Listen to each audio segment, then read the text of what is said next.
Bien que le Seigneur, Israël a passé beaucoup d'années en Égypte et ils ont pleuré à Dieu. Ils ont pleuré à Dieu parce que c'était une vie pénible. C'était pas une vie paisible. La souffrance, l'oppression des Égyptiens. Et lorsque Dieu s'est souvenu de la promesse qu'il avait faite à Abraham, à Isaac et à Jacob, il leur a envoyé un libérateur.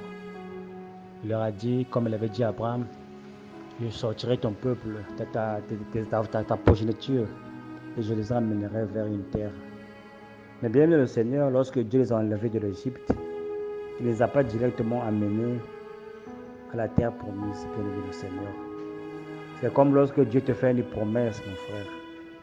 Dieu t'a donné un songe. Dieu t'a donné une prophétie. Dieu nous a promis beaucoup de choses dans la Bible. Mais ces choses ne viennent pas directement. Il y a d'abord un temps qu'on passe dans le désert, bien aimé le Seigneur.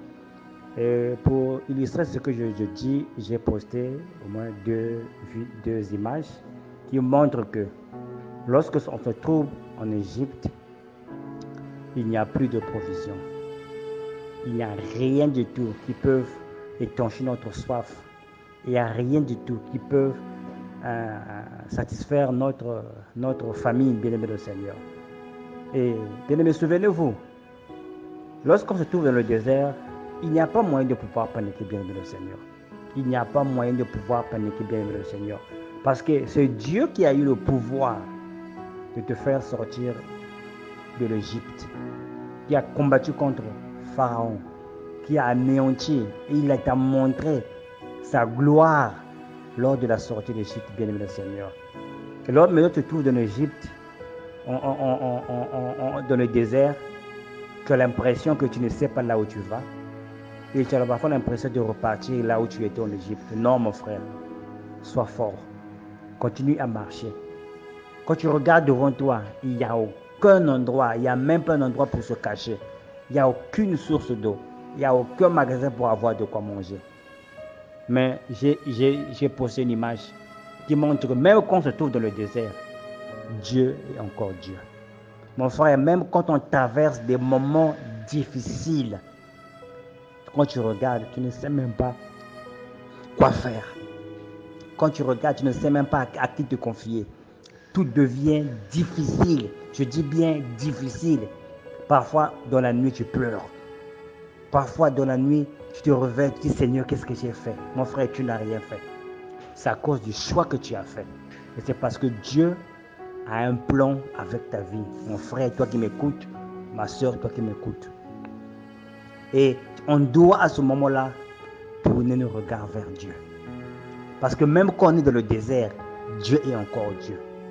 Il est capable de pouvoir faire sortir de l'eau dans le désert. Il est capable de pouvoir pourvoir de la nourriture dans le désert. Il est capable d'être ton GPS, de te donner la direction, comment tu vas marcher.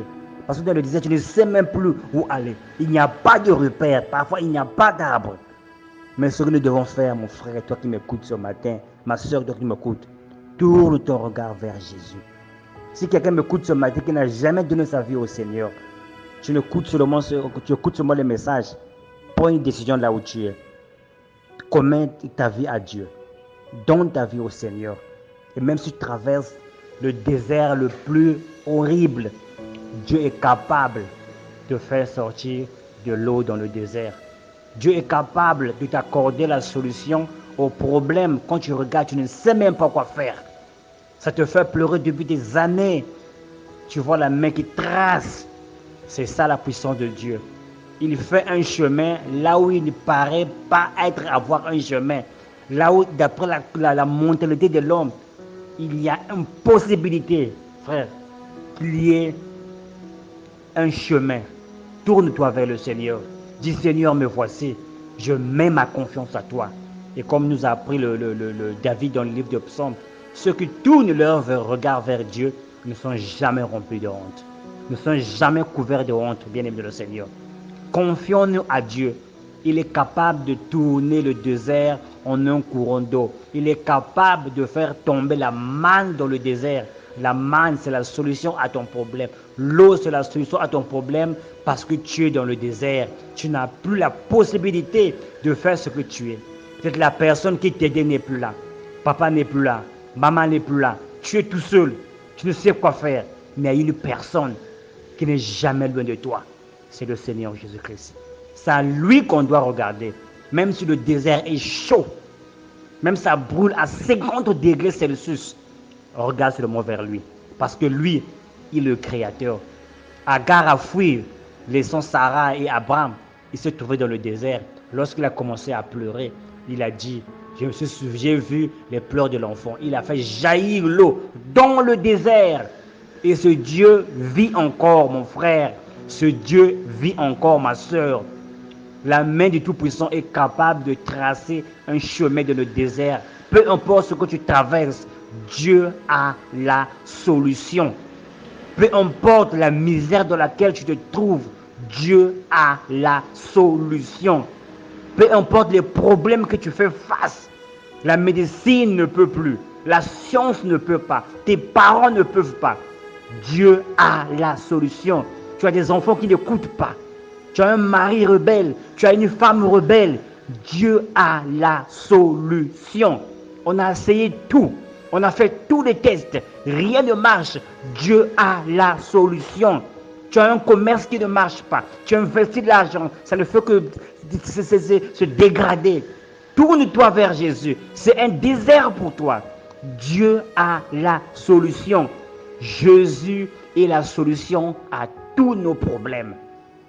Peu importe le degré de notre désert, Jésus a l'eau. Jésus a la nourriture pour nous nourrir. Et Jésus a la direction pour nous conduire vers la terre promise. Confions-nous à Dieu.